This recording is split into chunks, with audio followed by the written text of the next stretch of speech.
Laissez-moi vous dire une chose. C'est que déjà pendant les discussions, nous tous finalement, et je dis bien nous tous, l'histoire rendra compte, on était plus ou moins en train de supplier Tshisekedi. Parce que du point de vue de l'ancrage du peuple, ne nous cachons pas les vérités, il était plus ou moins mieux positionné, tout le monde était unanime là-dessus. Deuxièmement, du point de vue de sa clientèle politique, il a une clientèle beaucoup plus engagée, plus virulente, je dirais même assez religieuse. Malheureusement, Tshisekedi n'était pas, et il nous le disait, c'était un garçon correct. Il nous a dit qu'il ne peut pas porter les projets qui consistent à lutter contre la machine jusqu'au bout. Et parce que, d'expérience de son parti, il n'était pas possible qu'il n'aille pas aux élections.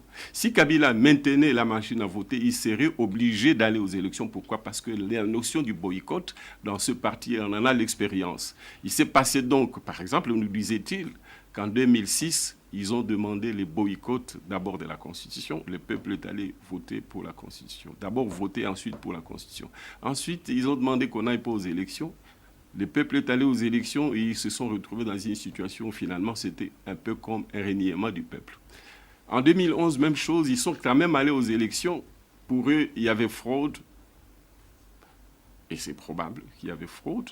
Mais il se trouve qu'ils ont demandé à leurs militants élus de ne pas siéger à une assemblée dont l'électorat n'était pas représentatif.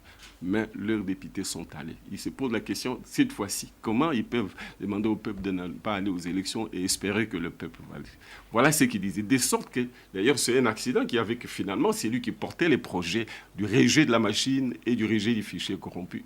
Soit c'est lui qui est sorti. Tshisekedi n'était pas avec nous sur ces combats et il nous l'a dit. Et il était correct, on a discuté longtemps. Il disait, oui, on peut aller jusqu'à contester la machine à voter, mais nous devons avoir des garanties que le pouvoir va nous obéir. Il faut avoir une stratégie. Je n'ai pas l'impression qu'on a une stratégie qui soit cohérente pour qu'on arrive au résultat. Donc, de sorte qu'en fait, en termes de ce combat-là, il n'était pas l'homme de la situation et il était d'accord avec nous et il le disait. Mais nous voulions que ce soit lui.